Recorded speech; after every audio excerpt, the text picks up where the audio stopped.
face, let them know I'ma go that blue and gold up. CH in they face, let them know I'ma go that blue and gold up. CH in they face, let them know I'ma go that blue and gold up. CH in they face, let them know that. Shut them haters up, you know we go so hard. Chopper hit up in they face, yeah, I'm a bulldog. Number one is what we holding, number one is what we stand. When you step out on that field, let them know you ain't playing. Step back in that pocket, launch it off like a rocket. Pass the pill, run the ball, either way they ain't gon' stop it. Bring that trophy back and let them know the CH got it locked up from the east to west, north to the south, and they can't top it. That defense they holding, that O-line be blocking. Check your Facebook, them bulldogs, they tryna top it. Them corners on they job, they receivers, they gon' lock it. And don't try and punt the ball because that D-line gon' block it. They know we coming hard, they know we coming strong. Let them haters do they talking, Chapel here deserves the throne. Yeah, we sit at number one, they know we can't be cloned. Now it's time to handle business, gonna bring that title on. Work, throw that blue and gold up. Make them haters throw up, throw that blue and gold up. Make them haters throw up, throw that blue and gold up. Make them haters throw up, throw that blue and gold up. Make them haters throw up, throw that blue and gold up. CH in they face, let them know I'ma go that blue and gold up. CH in they face, let them know I'ma go that blue and gold up. CH in they face, let them know I'ma go that blue and gold up. CH in they face, let them know that. This shit is our year, so we gon' shut it down and handle that and let them haters know another L. Say we not hearing that. Blue and gold, I be wearing that. Them other teams, we not fearing that. That competition ain't nothing, bulldog country boy, we gon' bring it back. This shit is our year, so we gon' shut it down and handle that and let them haters know another L. Say we not hearing that. Blue and gold, I be wearing that. Them other teams, we not fearing that. That competition ain't nothing, bulldog country boy, we gon' bring it back. Throw that blue and gold up, make them haters throw up. Throw that blue and gold up, make them haters throw up. Throw that blue and gold up, make them haters throw up. Throw that blue and gold up, make them haters throw up. Throw that blue and gold up. CH in they face, let them know I'ma go that. Evening, Bulldog Sports Network. I'm Bret Swinney alongside Corey Marshall. Hopefully, Vincent Johnson will be able to join us here shortly. And we have a special guest tonight. He's back, folks. He decided to join us again. Mr. Gavin Moriz from Dave Campbell's Texan Live. Gavin, welcome. How's it going, guys? What's going on, Gavin? Good. How are you guys? Oh, pretty good. I would say I'm busy. I'm busy, but probably not as busy as you've been lately. Right. How many games? How many games do you think you've called over the last weeks? I'd say maybe 10 football. Wow, that's just football. I Maybe forgot like you 10. during the week. You're doing some basketball too, I imagine. Huh? Yes, I am. So yeah, it sounded like my week. We had a doubleheader last night. Corey and I did. The girls and boys. Oh yeah, basketball and then was at home, and then we're gonna take the trip down to Cyprus, down south here. So it should be an interesting trip. For those who are joining us that wasn't here last time when Gavin was on, Gavin, just give a little background about what you do with Dave Campbell's Texan Live. One of our play-by-play announcers. I've been here. It's my 5th football season now. I really enjoy what I do, and it's a lot of fun. It keeps me busy. And I think I have the coolest job in the world that a 20-year-old could ask for. Yeah, I get a little taste of it, so I kind of understand exactly where you're coming from. And doing that for a living, that's got to be a lot of fun. So you get to watch a lot of football and a lot of sports in general, and probably have called some pretty good games and got to see some things that that normally wouldn't get to see. So it's a lot of fun. So welcome. Thanks for joining us again tonight. Thanks for taking the time out of your busy schedule and joining us. Corey, I'm gonna let you go next here, and I don't know what PC is. That what is that? that is the Person where Pick'em champ. The E is new. M. The E is So M. oh, okay. So you won 1 week, so you've claimed yourself the Pick'em champ for a week. Absolutely. Why wouldn't I? Why Well, wouldn't I? Well, you did get beat by quite a few picks in the regular season. I think you were pretty far behind in the playoffs too. So It doesn't matter. It doesn't matter. It only takes a couple of upsets. It only takes a couple of upsets. I think I may have lost one game. I was wrong like one game this week, maybe. One game. Okay. So how did everybody finish this week, Corey?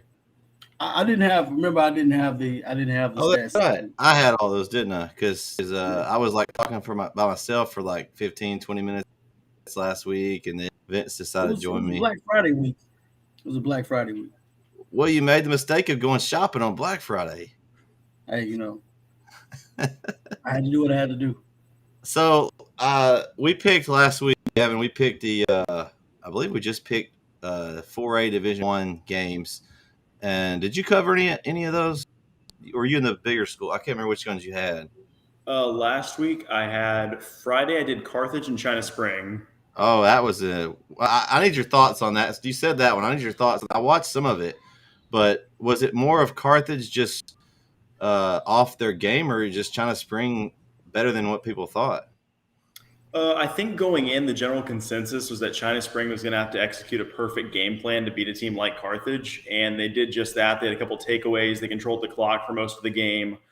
They had a couple big penalties that went against Carthage. There was, in fact, China Spring was trying to go up by, I believe it was 10 late in the game. They missed the field goal to go up by 10, so it would have given Carthage the ball back, but Carthage got called on a leaping penalty. Oh, I saw that, yeah.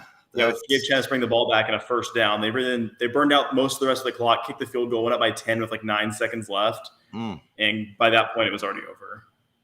Yeah, that's one of those things that just shows that there's never a school football with 18 to 16-year-olds. I mean, it's just So what other games did you have? I had a doubleheader at the Star on Saturday. I had Byron Nelson and Denton Geyer, and then I had Spring and Duncanville. Okay. That's a nice facility. I saw your picture from there. I'm kind of hoping that we might get to play there. It was one of the listed possibilities if we win this week. I think that Coach Rio was trying. That would be that'd be nice. It looks really nice inside there. Yeah, it's a first-class facility that the Cowboys have put together out there in Frisco. All right. Well, since Corey has made himself the winner, I guess we'll move on now. Gavin, okay. I'll take the disrespect. It's okay.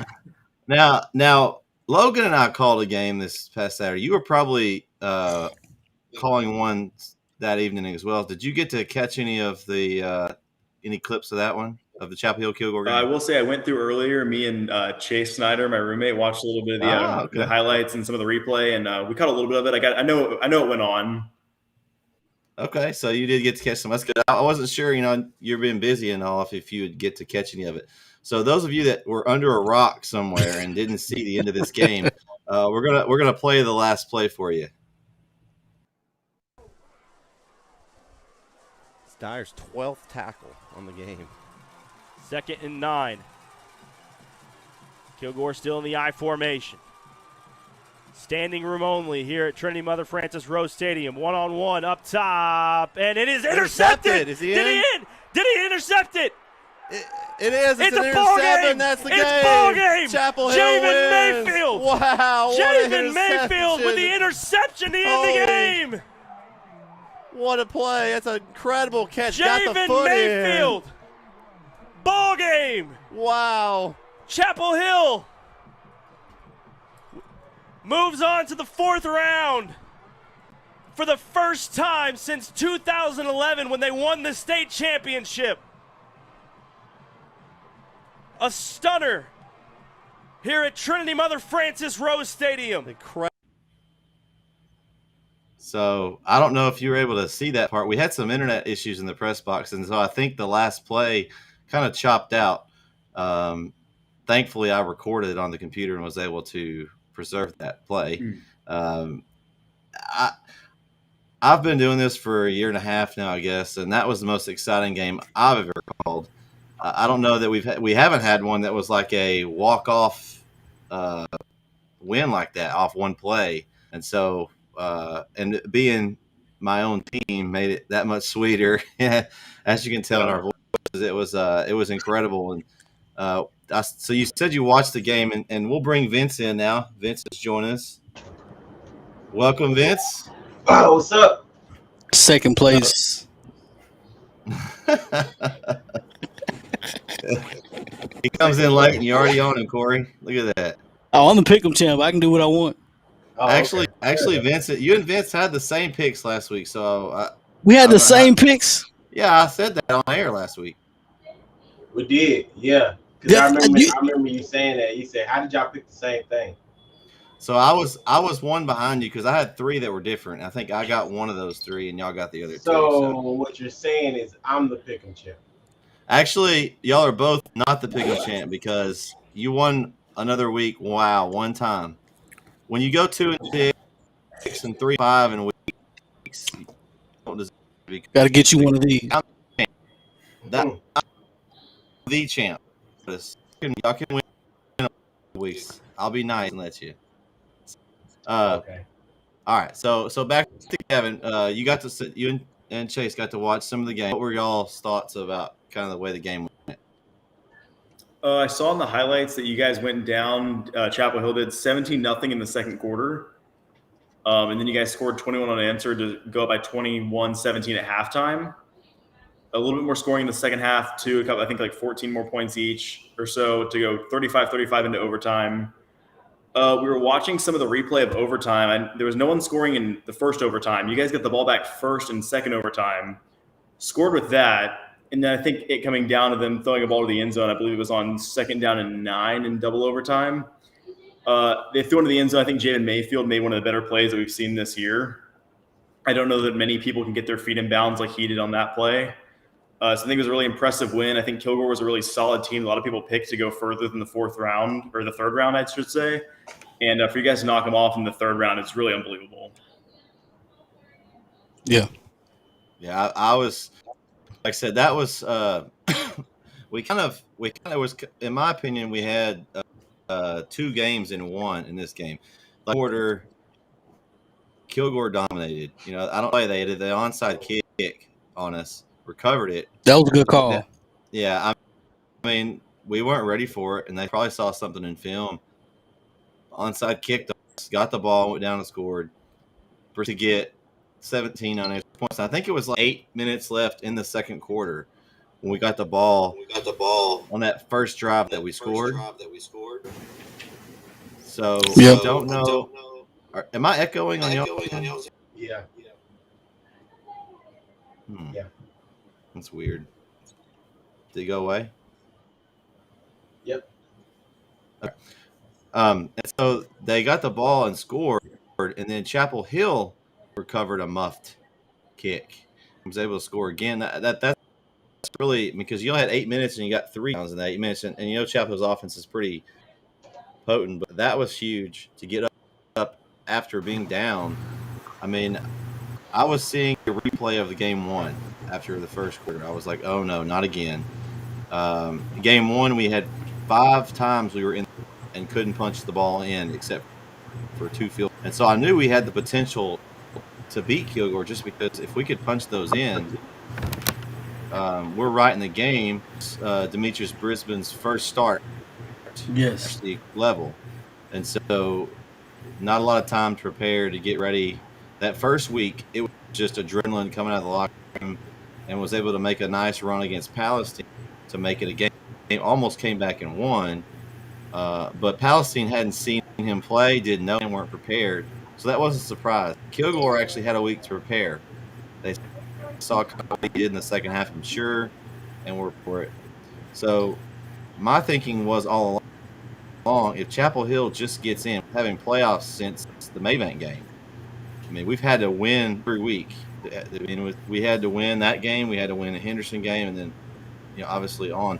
And so the longer we play, the more dangerous we can be, because you got the 2 freshmen getting all this extra experience. I mean, they're basically now sophomores. By the you're talking a full season of playing now, and you're starting to see that. I mean, Stewart and Ripson both are playing very well right now, and it's really sparked Chapel Hill's already potent offense. and it's allowing them to play guys on different sides. Like you don't have 5 or 6 guys playing both ways. You may have a couple, but it allows them to spread those guys out and keep them fresh. I was more worried about the game plan, and obviously, he's not going to keep the same game plan because you're going to have to pass the football eventually. They didn't do that very well against Viger, and then of course, fast forward all the way to Kilgore, and then he's had an opportunity to play Kilgore again, and he's actually he threw the ball maybe 12 times, but other than that, I mean, Brisbane, he's took control of the game. I mean, he hadn't turned the ball over as much. He had a couple of fumbles. He's ran the ball well. They've made him more comfortable. And, I mean, as long as he's playing with confidence, the sky's the limit at this point. The defense is playing extremely well. And, I mean, I'm saying this lightly. We kept, the Kilgore running back to, 246 yards. I mean, we still won the football game. So, I mean, that's impressive alone. But then again, you go to a couple of overtimes. Could have ended it with a field goal, but then you go to a couple of overtimes and you get a take away at the end of the game and win it. So, I mean, yeah, I couldn't as a fan, and then of course watching football as long as I have. That was a big confidence boost for that young team, especially for Brisbane, especially for the run game, especially for the defense.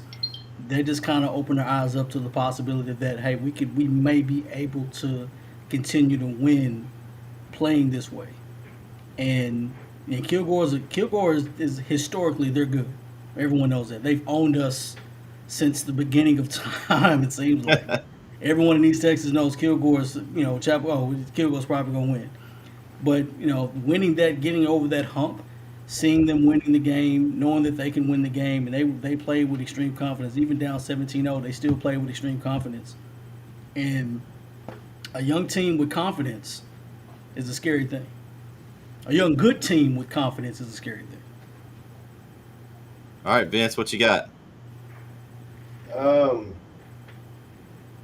Mostly, I said, like I was saying last week, I wanted to see Chapel Hill get to that point mentally where we feel like we're the bigger team.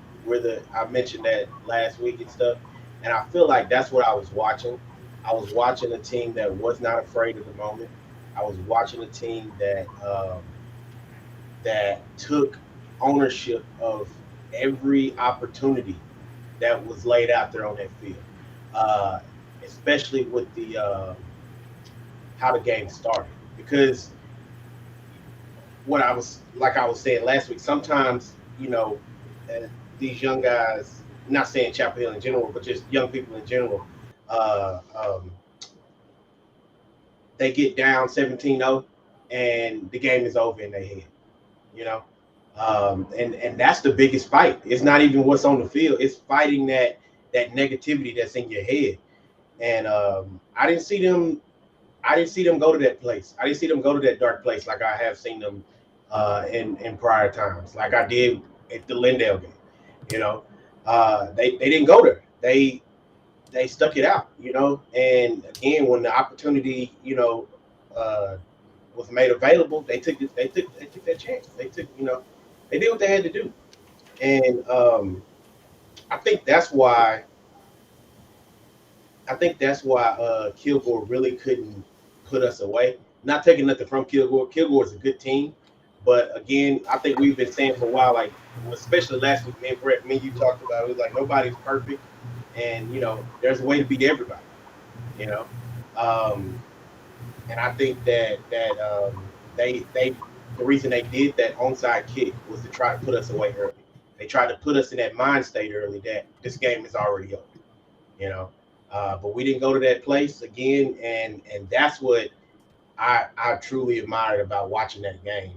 I actually watched it a little bit again today, just to because it's been a few days since I watched it, so you can't watch that one too many times. That was one I won't be able to watch too many times. I think I could watch it another 5, 6, 7, 8 times, and I wouldn't get tired of it. It's just a I way. watched that last play again, and I mean, even when I saw it, knowing the outcome already, my first thought was like, did he catch that? Well, you almost can't see it because the Kilgore player was it like happened so fast, and he was right there on the line. Yeah. I was like, wow. I was like, man, I think when I was watching it live, I think right when they threw the ball is when it messed up, and so you couldn't see it. And then all of a sudden, when it came back, you saw everybody screaming and stuff, and I'm trying to figure out what happened, who won. You know, it's people on both sides of the field running back and forth. So the loneliness of screaming on a hot spot. Gavin probably knows my pain on that one. I had the ring of death. It was like the big ring of death to spin. I'm like, what happened? What happened? I was mad. I was mad. I was ticked. Yeah. I just at that point, I just kind of put my phone away. I was like, okay, we won. I ain't gonna worry about it. But at first I was kind of mad. I was like, I cannot believe I just missed what happened. Exactly. I was like, of all the times to mess up, it messed up now on the last play. I know. And we kind of messed up a little bit earlier in the game. I think around the third quarter or so. Yeah. See, we have no way of knowing when it messes up. I mean, we're busy trying to. Yeah, I know y'all can't see that. Doing our thing, and there was a point where I think I missed. I think two of the scores, maybe. I didn't miss that many. Like it messed up and it wouldn't come back, and so I just, I got up and walked away for a little bit. I was like, well, I guess that's all I'm gonna get. Oh no! So then I came back to it. I was like, no, let me try it again. So I just kept hitting live like 30 times, and then finally it booted up, and I was like, okay, thank you, it's going. And I saw like the score was tied, and I was telling my wife, oh my God, the score's tied. Yeah, well, luckily somebody that had the game record on their computer that could give you a nice little copy of that, Vince. I probably should say that on the live like that, but well, it records it. I mean, we record it because that's how a lot of times you have to get the clips that way, because sometimes it does. If you're only doing it stream, whatever the stream doesn't get, you don't get. So I always have that. Right. It's just a safe bet to have that because of that. And as I was saying, the access point in the press box it wouldn't work. It wouldn't let us out. So good old AT&T travel access point was all we had. So, and with all the fans, and it was packed house. I mean, so everybody was trying to stream and text and all that stuff. And so I'm sure the data was having some trouble. So had like 10 live streams going on at the same time. No, I sure hope not. I sure hope nobody. Well, I mean, I guess technically, if they want to stream on their phone, that's fine. We had a pretty good view of it from our camera. So I think the only view that might have been better, I think the newspaper or somebody was standing in the end zone. Yeah, they saw that on Twitter. I don't know which paper it was, but they were standing in the end zone recording the play, and got the foot. You could see the foot legitimately inbounds. Yeah. Like he had a really good shot of it, just because he would happen to be over there in that corner where the play happened. Not sure how they lucked out to get there, but that was great placement. So, all right. So that was a good one. Talked about that. Let's, I'd like to get, Gavin's outlook on the rest of this 4A Division I. Have you covered any of the guys that's left, besides us this year? Have you seen any of their, games? I did an LCM game actually earlier in the season. If we want to. I don't know if you guys want to jump to that first or. Yeah, sure, we can. By all means. That's fine. So I saw LCM week 3. They played at Rhodes Stadium down in Katy against Katy Jordan, who's an upstart program. Jordan playing in the first couple years of varsity here. LCM beat them. I don't remember exactly what the score was, but they beat Jordan, which upstart program. LCM's in a more established program. It's been around for a while. They probably should beat them. LCM's got a good program this year. And they're a team that a lot of people overlooked. Most of the season, they had good wins against teams like Huffman Hargrave. In the playoffs, they beat Palestine, West Columbia, and then last week, El Campo. Yeah, that was a big one. Yeah, if you guys know anything about El Campo, they got a running back over there that I've heard is pretty good. Yeah, he's not bad. Yeah. Yeah. I LCM, though, they've got a great coach, Eric Peavy. I'm sure you guys are familiar with Peavy. He was at Westbrook, took them to the state championship game a couple years ago where they lost to Longview. He's a great guy. I've known him for a couple years now. Great dude, really awesome coach. They've got a good quarterback, LCM does. Ashton Landry is a really good quarterback. He's a little bit mobile. He can throw it. He can kind of do both. He's a bit of a dual threat.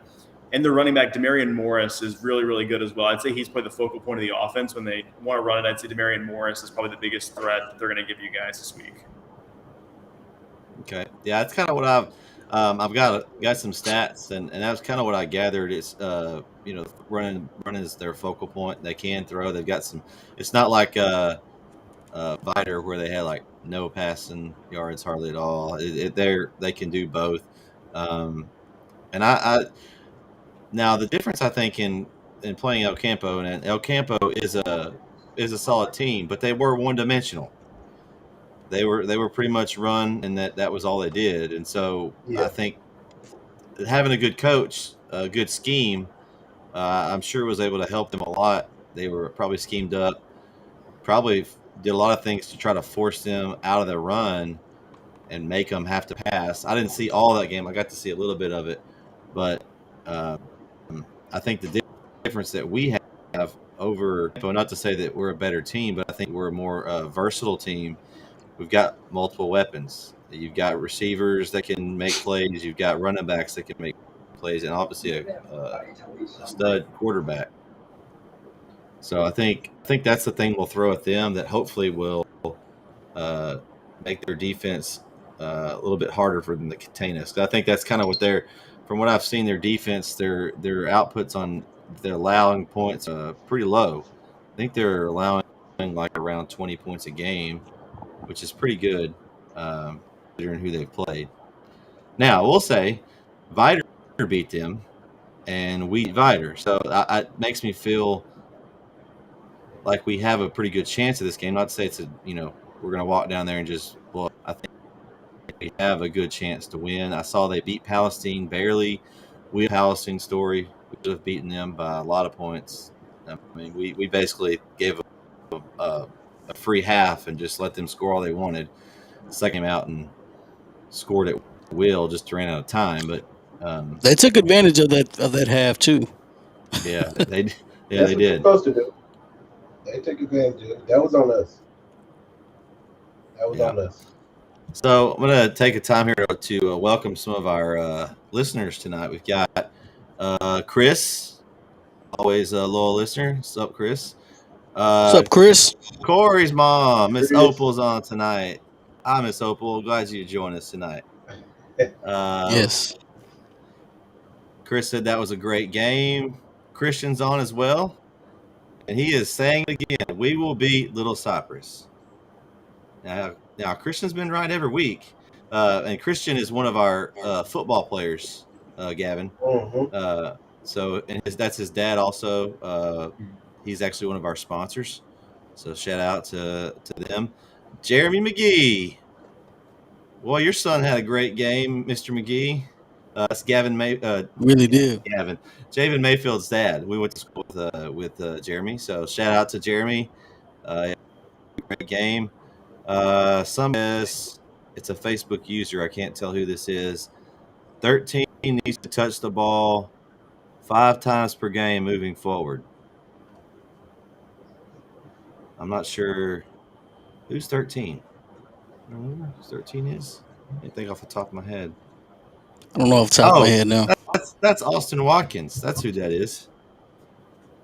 Yeah, he has been quiet the last few games. You have to get him involved to get him in the game. So I mean, I think that would be good. We get the ball spread out. You have Deuce and Barry out wide. It's always a threat, but Austin Watkins can definitely be a threat as well. I was looking forward to him having a big game. I know he's been quiet a few weeks, but I was looking forward to him having a big game, the Kilgore game. But at the end of the day, one of the whole things is, doesn't matter when you get the ball, just be ready. He could have a game of his life this next week. They can scout him and he's not. They don't throw him the ball. Hey, you can go for 5 catches for 250. and have a good game. So as long as he's ready, just tell him to be ready. Doesn't have to, Yeah. if he doesn't get all his touches, tell him to be ready. That's part of the game. Well, and they sleep on him, and then put a couple of guys on Barry and Deuce, and then he's open and can make a difference real quickly. So I can tell you this: blockers get rings too. yep. We got. See who else we got. We got what's up. I'm trying to see who these people are. If y'all can tell on the chat on the community group, if y'all can see who some of these posts are. You got that up, Corey? Yeah, I still don't know what the Facebook user is though. We got Sir Cedric Sewell says yes, we should beat them. Welcome, Sir Cedric. Jeremy McGee says we spread the ball around, running and passing. We can't be stopped. Got to keep the other team guessing. Absolutely. The more we can spread the ball out, and the other team doesn't know where it's going to come, whether it's going to be a run and play, pass and play. My favorite play, and what they've really gotten where they're really good at, is getting Ripson outside, rolling him out of the pocket, and giving him that option to throw it or pass it. I mean, throw it or run it. So he's gotten to where he's gotten real good at finding the open man. But if they don't put a spy on him, he just takes off. And he's very like sneaky fast. Like he gets places, and he doesn't look like he's running very fast. And Stewart's the same way. They're both like, they don't run sideways very often. They run like north and south. Yeah. And they get, as they get going, they get faster. And if they get in the open field, you're not catching them. So I think that's my favorite thing that they do, that they've really incorporated in since the quarterback change midway through the season. Whatever you do, don't change it. Don't change what's been working. I don't want to, if it's giving you 250 yards on the ground, and you're averaging, 4 or 5 yards per carry, through the first, 3 or 4 weeks, I wouldn't change it unless someone stops us. But that's always leading up to something else. Obviously, we know that we can run the football, but if we can get a couple of passes in there, big strikes, and we did. I mean, we had a couple of big strikes that prolonged our drives against Kilgore, and we got us first downs. So that obviously the run sets up the pass. It's not the opposite. The pass doesn't set up the run sets up the pass. So we were able to get open. So that's the recipe. So just like the 49ers, I know you want to hear it. The run sets up the pass. We're running organization. We run the football. So the run set. Jimmy Garoppolo has been great since we started running the football. So just throwing it out there. Did you say great? Great. I still don't like Jimmy G, but that's another conversation. Where he talks so bad about Jimmy. Oh, I don't like Jimmy G. You just were bragging on him. This is a family show. I'm not going to use the other term and another nickname he has. I'm not going to use that. That's okay. At least we're not talking about the other team. Who, the Cowboys? No. Cowboys are we're in a little bit of slump right now. Hey, but the Texans, he's even got his hat on. Look at him. Hey, represent. That's okay. Represent. Who's your quarterback now? Do you want to play? Deshaun Watson? Suit you up. I mean, you might have Jimmy Garoppolo next year. Who knows? I thought you were working on that trade. You were going to trade Garoppolo to the Texans. Nah. Hey, if they get desperate enough. All right, this is Chris Williams on the chat. Okay. Shout out to Chris. He says he's 4.4 fast. He's a game changer. And absolutely. He was telling us that's OZ, which is Watkins. I won't disagree with that at all. He is. Yeah. They just got to implement him in the offense. Right now, with everything, the way it all kind of changed, if you notice, like the way we run that offense has changed too, which is, I think that's helped us out a lot moving forward. I don't think Kilgore expected us to run the ball as much as we did. I mean, when you think about it, we didn't run the ball like that all year. Yeah, Ricky Stewart he was running all over the place before all the changes happened. It was more of we were just downhill passing the ball, and it was working. But when the changes came in, we had to make sure that this offense could work due to the personnel change. And I think that the coaches did a great job with how they set this offense up now. And I don't think Kilgore was ready for that. Yeah. You know, so. Well, the improvement level, it's like so much improvement, even from the first time he stepped on the field. I mean, yeah, he was electric, but now he's able to do the other things, not just, I mean, he can still do, he can still take off and run, but I think some of that is the fact that when he first got on the field, we were still kind of trying to make him fit what we were doing before. And instead, I think the coach just said, I'm going to let him do his thing. He was only at 1 week of practice. 1 week of practice at, I understand it. But what I'm saying is that if you watch the games of we didn't do the things that we're doing now. That's what I'm saying. No. The stuff that we're doing now, we're looking for more of the read. Remember before we were just throwing the football downfield. That's what the offense was, and you couldn't guard all four of those receivers. And so I think since that has changed, that's why you may not see Watkins get as many receptions anymore. Doesn't mean that he won't. They just got to implement him in the offense. Well, the passing game is different now. And Jeremy says Kilgore was scared of us passing, but we didn't pass much. They never, because that's what we did to him the first time. All we did was pass. So when we had Tyler Jones at quarterback, he was more of a drop back passer, deep routes, because he was very accurate, very good thrower of those deep routes. Bribson's not there yet. He will be. He's not your drop back passer that's going to hit a guy on the run deep for a touchdown. Now, can he get there? Yes, he's got years to work on that. Right now, he's looking to throw those mid to short routes to his playmakers and let them do the work.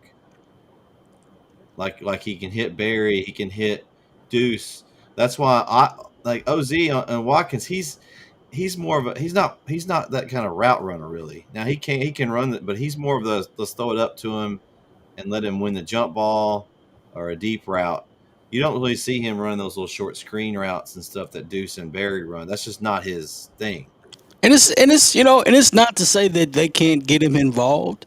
That's what I'm saying. They'll get him you involved. can get him involved in the offense. It just right now it ain't. Yeah, just like Debo saying. And then sometimes maybe it's maybe the quarterback, he's not reading his progressions. Maybe he's just everything is pass here, pass. So there's a lot of different things that can go along with it. That too, because it could be a thing where it's like, well, maybe he ain't comfortable with the certain routes that Watkins is running. So just like any quarterback can change. We talk about NFL all the time, right? And in NFL, when the quarterback changes, first thing that happens is you start to notice that the receptions that so-and-so as a receiver used to get has diminished a little bit. It dropped a little bit. Now he's throwing to the tight end more often. That's every quarterback has their favorite target. Again, it doesn't mean that Watkins can't be, just inputted into what they're doing. Because I think he's a great receiver, if not the best one out there. I don't know. I mean, it's a target. All of them, they all so talented, and they all got their thing that they do so well. So, I think it could be any one of them any day. Most importantly, though, if I'm the wide receiver coach, I'm coaches in general. Like I said, I tell them, listen, be ready. You haven't gotten any touches. You hadn't gotten big touches right now. It's okay. Be ready. I'm gassing them up every week. Hey, listen, we I can't promise you won't get you 10 targets. Can't promise you that. You're a junior. We got a freshman quarterback in. The package that we have right now is designed for the freshman quarterback for him to be comfortable. As he gets more comfortable next year, hey, you may have 20 touches. We may design a whole pack. We have a whole package for you. Let's make him comfortable. Build his confidence up. Who knows? We get down in LCM and we have a back shoulder fade. We've been working on this all week, and it's time to show the play. We haven't done it all week, and then boom, guess what? Back shoulder fake gets a touchdown pass. You never know. I keep telling, hey, you be the best run blocker you can be right now. Run blocking is our bread and butter right now. Like I said before, blockers get rings too. Yep. And state champ, you want to play for state champ, you're a 6'5". I guarantee you there's a recruiter out there that's going to take a chance on you. A blocking wide receiver? The 6'5", that can jump? How many sports do you play? The moment somebody will slide you a piece of paper and ask you to sign it. I promise you. So don't worry about that. You get touched. They started watching. Yeah, as long as Uncle Mo is on our side, don't change anything. As long as Uncle Mo is on our side, we aren't going to change anything. Be confident. Just be confident. To boost him up. Throw him a bone to maybe kind of do like a Debo Samuel. Let's run a couple of plays this way, get him a little taste of it, get him into the offense a little bit, and just do that. But whatever, don't lose confidence, don't shake it, don't get any penalties. We need you to stay focused. That's what I would say. All right, so Gavin, what do you think is our chances with the rest of this bracket the way it's shaping out? I think you guys will start with LCM. You guys have a good chance to beat LCM. I think it's a game that on paper could go either way. It all depends on, how well you guys are able to stop their run game, how well their defense is able to stop. If you guys mix it up a little bit, it's able to come down to you guys ultimately stopping their run game, I think is going to be the key. And then who would you guys get next round if you win? Remind me. That would be LBJ Fredericksburg, I think. That'd be the semifinal matchup. Uh-huh. Fredericksburg's got a good team this year. I think LBJ is probably the favorite in that one. They're probably the favorite in the whole bracket. LBJ is this year. LBJ's got a really good squad. They're really, really athletic. I saw them in a game last year. They played Miller in the semifinals. They did that game, I think, or maybe it was regional final. Yeah, they beat Miller. And LBJ's got a really good team. They're very, very, very athletic. So. No disrespect to LeBron James, that was LBJ. Okay, yeah.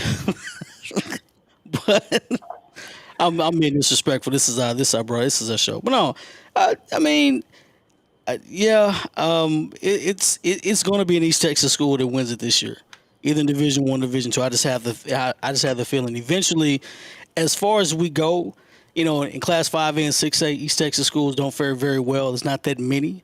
We don't have that traditional power anymore. Tyler High is not as it used to be. Longview got out. It's left up to, now we kind of run 2A, 3A, and 4A. 2A, 3A, and 4A, and 1A. So it's either going to be Carthage is out, so Gilmer's looking real good. We're on the roll right now. Uncle Mo, Bret was saying, Uncle Mo's kind of, he's got a tent or a camper. This is East Texas. He's got a camper somewhere in Chapel Hill somewhere. So wherever he is, let him stay as long as he wants to. Stay away, Vince. Don't go talking to Uncle Mo. I don't believe in Uncle Mo. See, but he believes in you. This is Christmas. He believes in you. So on the other side of the bracket, you've got one particular good matchup that I find interesting is going to be Stephenville, Melissa. Have you covered either one of those teams this year, Gavin? I haven't covered either one of them this year. I know a little bit about them. I saw Stephenville last year. They're continually, year in and year out. They're perennially a good program. Melissa's good. They beat Argyle earlier in the season, which was a big upset that a lot of people did not see coming. But Melissa's got a really good team this year. I believe they're fresh off a win over La Vega, if I'm not mistaken, that's a big win in itself. With a program like La Vega, year in, year out, that usually goes at least to the semis or the regional final. So that'll be a really good game there. I think that one could go also either way, although I think in that one I'd probably maybe pick Melissa if I had to pick one, but it's a game that could go either way. There's a lot of the games in this bracket that could go either way. And then the last game is Region 1. It's Wichita Falls Hershey versus Springtown. Yeah, that's a little outside of my area of expertise down here in Houston, but that's a little far for us even too. Yeah. Now, Hershey is traditionally good. That's all I know. They've been down a few years, but they've been kind of making that run recently, so they've been pretty good. Well, I'm going to take opportunity right now to thank our sponsor for tonight's show, Zoe Knows Insurance. If you need some insurance, talk to Zoe. He knows insurance. And also going to shout out to Hector. Hey guys, Hector's here. What's going on, Hector? Hector's our touchdown sponsor on Friday night. every Chapel Hill touchdown is sponsored by his lawn care service. So thanks to Hector for sponsoring us. So what I'm hearing, Gavin, is that our toughest competition left could be the semifinal game, from what you're telling me. Yeah, I think LBJ is probably going to beat Fredericksburg. If I had to pick one, on paper, I'd say LBJ is the favorite in that one. So if you guys do beat LCM, I think LBJ might be the toughest team you guys would face in the whole bracket, just based on just the different style of play. They're more of a like a speed athleticism kind of team. East Texas, you guys know, is more of like a ground and pound kind of physical game. Not to say LBJ is not physical, but they're more of an athletic, speed dominated type program. So we do have some. Like a Oregon type. How Oregon Similar, yes. A lot of athletes.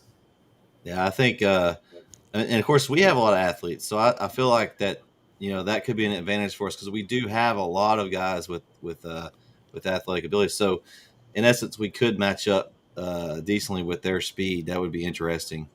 Of course, then you have the trenches matchup, which we have some size. I mean, we have some bigger guys, more than we have had in the past as far as on our line.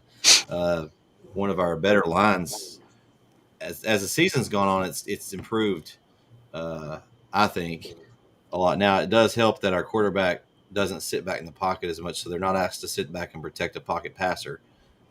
As a former offensive lineman, run blocking is always the best. You can actually attack. Pass blocking is kind of you have to take. No, yeah, every offensive lineman wants to run block. I'm just letting you know. And then zone blocking, anyway, but listen, if you're a lineman and you're trying to get to that next level, you better learn how to pass block. that is the hardest thing to do. And if you become solid, everybody will be watching. So speaking of linemen. Shout out to the defensive line, Kevin Huddleston. Two big plays. He had an incredible game. Huddleston was all over the place. His stock went up. Shout out to him and Bragg Dyer, the vacuum. Oh man, they played great. They played great. Yeah, that's the thing. Our defense is kind of unsung. You talk about the offense a lot, and our defense is not one of those that's going to shut you down for a shutout, but they do a good enough job to keep the offense in it. And anytime that the Chapel Hill has a chance with that offense, it puts you in a great chance to win a game. All you have to do is make a stop. Chris says he thinks it's either going to be Chapel Hill versus Hershey or Chapel Hill versus Melissa in title game. That's his prediction. And he also says LBJ is fast and that's it. But they can go. But we have both speed and toughness. What Madden say? Madden say speed kills. I don't know.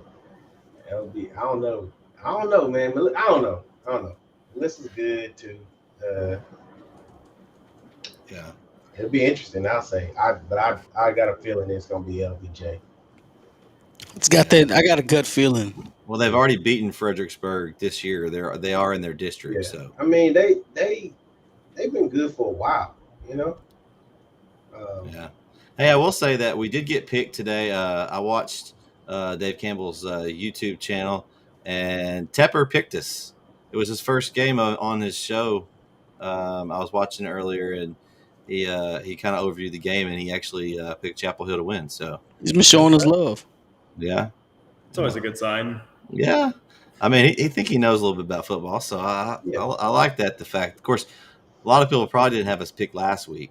I know that most people pick Kilgore, but there was a lot of things that were not picked correctly last week. Last week was a little crazy. Of course, you had one of the games, but 6 defending state champions go down in one day on Friday. That was I watched several shows. Is it the Monday? What's the Monday show, Gavin? It's the Monday Shake Up or whatever with Tepper and Pickle. Monday Mailbag, right? Something. I don't know, but I was watching it, and they were going back through each game, and it's just like the more you talk about it, it's like, wow, that's just crazy that many. I mean, Alito out. Yeah. I mean, When's the last time they lost this early? It's been 10 years. I believe it's been about 10 years. I believe it was Yeah. 2011. Yes. That's crazy. I mean, not having them at AT&T Stadium this year is going to be very interesting. It's different. So, But all it's right, good though. Y'all want to pick some? Disparity's good. Y'all want to pick some games? Oh yeah. Gavin's ready. Now, last time, Gavin, we'll say you were here and then you weren't back the next week. You did go 7-1. You did a pretty good job. Solid. Solid 7-1. I do believe I went 8-0 that week. So, you know. Oh, okay. What did you do last week? Don't talk about last week, Corey. I'm just going to give. Hey, I've got to give Gavin. He's probably going to beat me Sounds most just like times. a cowboy, don't he? Don't talk about last week. He's got a wider gap of watching football than I do. Mine's more. I'm in more of a one zone, whereas he's got more of a broad. Now, the Region 1 will probably all be kind of on the same playing field. I don't catch as many of those games, but our games around here, I did have an advantage. Probably we picked a lot of games that were here, so I'll have to. That's a pretty good job though for not really watching much East Texas football. I'll take it. Yeah. All right. So we're gonna, since we're down to 4 games in our region, we're gonna pick the entire 4A, Division 1 and Division 2 bracket. That'll be our 8 games. So we'll start out with Wichita Falls Hershey versus Springtown. I'm taking Hershey. Corey, you got these? Are you writing these down? All right. Whoever wants to go next, go for it. I'll take Hershey as well. It's kind of out of my area of knowledge, but I'll take Hershey in that one. I'm taking Hershey. I'm going with Hershey. I just like the name. And it's not spelled like Hershey's chocolate either. No, it's not. Because I think I mispronounced it. I mispronounced it the first time we talked about that. Yeah, and then I got corrected. It's like the chocolate. It's Hershey. Right. Oh, okay. All right. Region 2, Stephenville, Melissa. I've got Stephenville. I know it's a tough one. Now, Corey, Argyle's not in the picks this week, so you can't pick against them, unfortunately. So now I have to pick straight. Now all the big bad boys are gone. So I'm picking Melissa, actually. All right.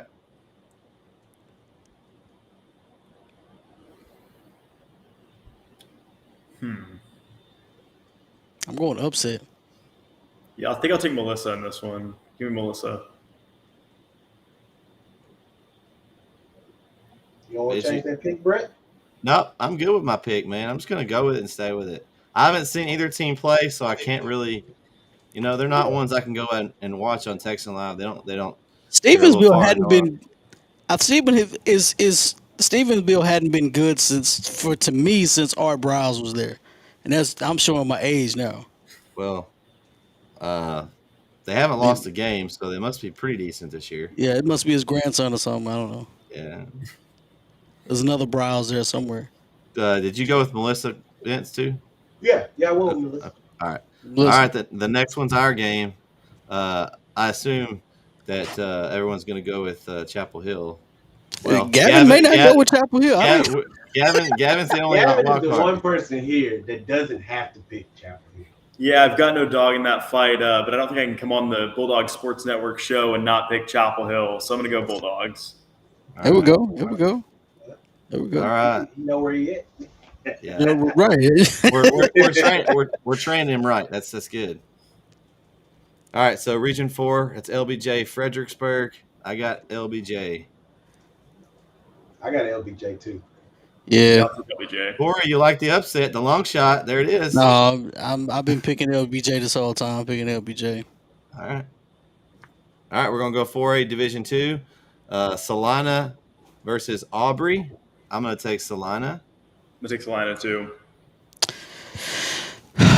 I'm picking an upset. Only reason why I know. Here we go. I know a defensive line. I know the defensive lineman, one of the star defensive linemen on Aubrey, and I'm picking Aubrey.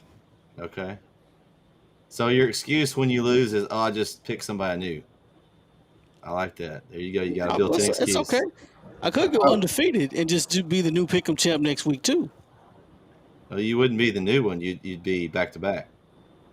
Well, the consistent pick'em champ for the past year, with the consecutive pick'em champ, whatever you want to call it. You got. All right, Vince, what you got? Solana. Okay. Yeah, I don't really know much about those two teams. All right. Salina. Region 2, Gilmer, Pleasant Grove. I've got Gilmer. Ooh. I hate Gilmer. I'm sorry, I probably shouldn't say that, but I ain't never liked Gilmer. I ain't never liked them. I can't go with you. I'm sorry. No. It's not. So you picking PG? I will pick anybody who plays against Gilmer. Wow. Man. Wow. All right, Vince. Okay. Well, Corey, anybody. Corey, you where did you go with, Corey? I'll pick Gilmer. Okay. All right. Region 3, we got China Spring, West Orange Stark. I got China Spring. Anybody that can beat Carthage, I think I'd take. I don't think Carthage was that good this year. They almost got beat early.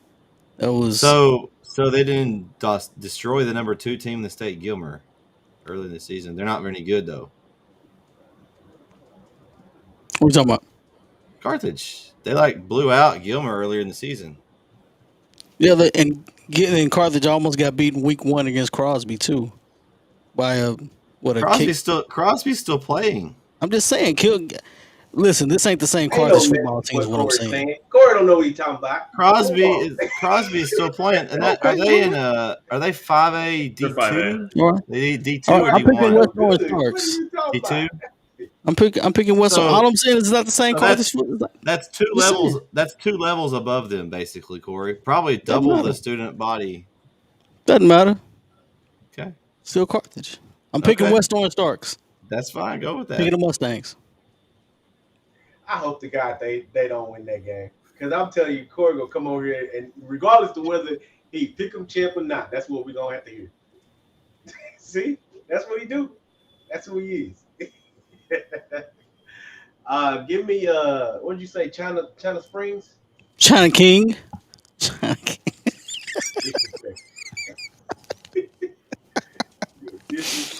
But Orange Star.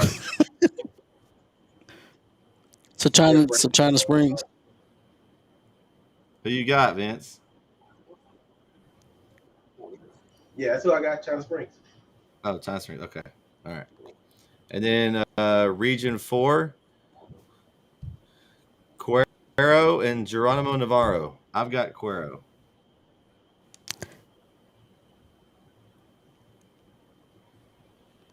Yeah, I'm picking the Gobblers. Yep, I got Cuero too. Me too. Gavin, who did you pick out of Gilmer and PG? Guinea Pleasant Grove. PG. Oh, okay. Did you pick China Springs? After what I saw last week, after what I saw China Spring do to Carthage, if they can execute the game plan perfectly against West Orange Stark again this week, I'm taking China Spring. Yeah. He's got inside information on that one. I'm not saying listen, Guts telling me China Springs, but I'm always picking upset. So I'm not picking against West Orange Starks. Traditionally they're pretty good. I think China Springs hungry, but it's West Orange Starks. So yeah. We'll see. So talking about Gavin's games, give us your lineup of games this week. I've got 2 this week. Friday, I'll be in Bryan at Merrill Green Stadium. I've got Lorena taking on Diboll. Should be a pretty good game there. 2, I think, teams that are also pretty evenly matched on paper. And then Saturday, I've got to go up to Denton at Apogee Stadium at UNT for South Lake Carroll and Allen. Ooh, that's going to be a good one. That's going to be a really good one. I'm really excited for that one. Man, South Lake Carroll, Allen. I'm jealous. So that's going to be a good one. You got Allen that's like twice the size of the next school in the state of Texas, which I still think I don't think that should be legal. I think they should have to break up the school or something. That's just, man. I was looking at the snapshot. Allen West and Allen East. Yeah, I was looking at the snapshot the other day, and it's like they have like 7,000 students, and the next one's like 3,000 something. I mean, they could divide their school and still be like 2 of the top number of. I just don't. I know what they're trying to. They're trying to superpower and have which I guess if they're allowed Well, to it's do working. yeah, It's working. If we get a I 7A, don't know it's going to though. work. That's going to be a tough one though. South Lake Carroll, man. If you got a Dodge as your coach, you're probably pretty good. Yeah. I think both of those are on their way to Jerry's World, most likely. Both Dodges got a pretty good chance of. Now they're not in the same classification though, are they? They're separate. One's in Division 1 and one's in Division 2. Yeah, right? South Lake Carroll's D1 and Westlake's D2 this year. Yeah. So Well, they that wouldn't sucks. they wouldn't actually. We can't have the Dodge Bowl then. And Yeah. They should just play just because. it would mess up their record though. You know what that is, right? I didn't think about that. Yeah. Well, I guess we got all those in, and we'll have those of you that can't make it to the game Friday night. Logan and I will be on the call for the Chapel Hill LCM game. Be 7:30 kickoff, and Cypress, Texas. It's going to be a long trek down there for us. About 3.5 hours plus traffic. Not sure how that's going to be, but we'll hopefully won't run into too much traffic. Got us a nice setup. Have you called a game down there this year, Gavin? And It's at a FCU. Mm-hmm. Yeah, that's a beautiful stadium. And that's all our setup's supposed to be there, so I'm excited about that. Yes, and I've been there many times. It's one of the better stadiums that I've been to in the state. So, you got any tips for us as far as the setup goes? Any? Everything there's pretty standard. I would say bring binoculars if you have some. So we're like pretty far out. The viewpoint's a little bit high up for me. I usually use binoculars there, so I would say if you have some, bring some. Okay, all right, that's a good one. I do have my headset packed because there's only one headset there. So we got our extra headset, got all my commercials and everything loaded up for our game. But I'm excited. I've actually been to this stadium about 10 years ago. Chapel Hill played, I think, West Columbia in a game down there. Obviously, was sitting down in the stands, wasn't upstairs. So it'll be cool to see the different stadium. Yeah. So, yep. Any final thoughts from anybody? Gavin, you got anything else that you want to tell anyone, or anything about Texan Live or Dave Campbell's? Just we have a bunch of games this week. I believe we have 16 on the schedule for this week. We have one Thursday and then some Friday and some Saturday games. If you're looking for some football to check out, we've got Verfurio and Shiner tomorrow night, Victoria, and then we've got a couple games Friday and a couple more Saturday. Just check out the full slate of football, including Chapel Hill.